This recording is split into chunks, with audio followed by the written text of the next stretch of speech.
Дима, вот смотри, еще можно сделать искрогаситель.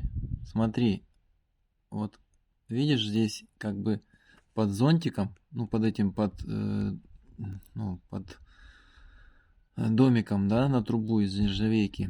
Там как бы сетка, ты видишь, да?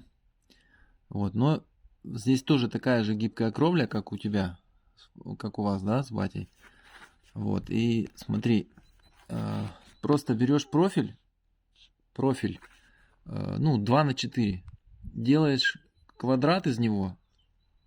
Ну, например, у тебя труба 51 на 51, ты делаешь квадрат, ну, там, скажем, 40 на 40, да? Вот, или примерно, да? Можешь там 45 на 45. Ну, чтобы он у тебя туда влез между ножками твоими, ножками вот этого домика.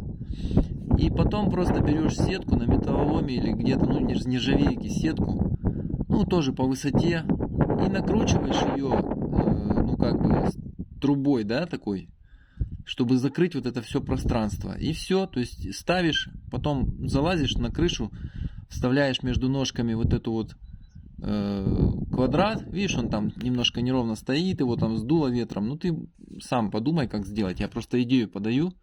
Когда-то вот человек, друг мой, да, он мне сказал, ну, попросил, говорит, сделай искрогаситель. Я волнуюсь, потому что, ну, искры могут лететь, гибкая кровля. Хотя, ну, я не думаю, что тут какая-то опасность есть. Там же не вылетают угли через трубу, просто искры. Вот, но можно сделать искрогаситель. Это так, ну, как сказать, к размышлению. Да, вот здесь, допустим, никакого искрогасителя нету, да, вот смотри, видишь, мангальный комплекс, и там просто домик тоже из нержавейки, ну, попроще немножко сделанный. Там никакого искрогасителя нету, и за столько лет уже, ну, сколько? Лет 6 уже, наверное, этот мангальный комплекс стоит, или, может быть, 5. Ну, ничего, никаких не было этих искр там. То есть это как бы на ваше усмотрение. Ну, вот так.